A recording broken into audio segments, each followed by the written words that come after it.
Rhythm को थोड़ा विराम दीजिए। इसके बाद जय श्री राम राम बेटा बाबू मेरा सोना राजा खान।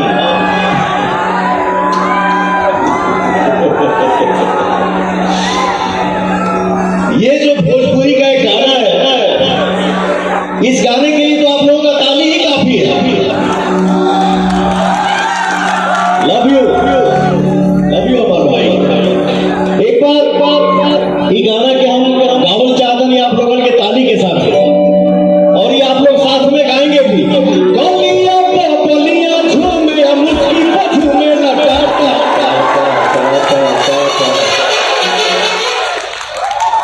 गोलियां गाइए, गोलियां बोलियां झूमे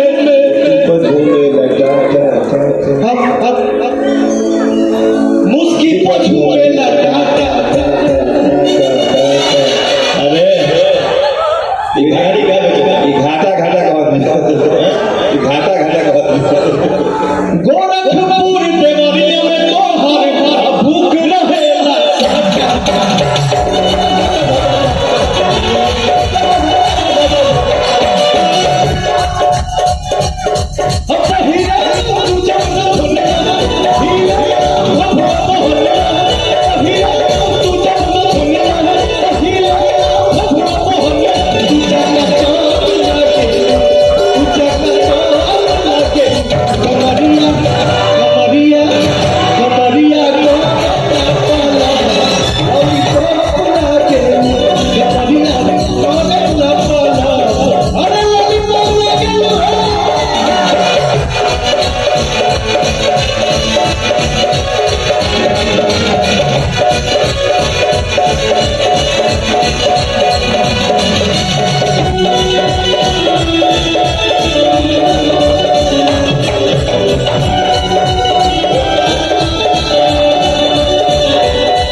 Thank you.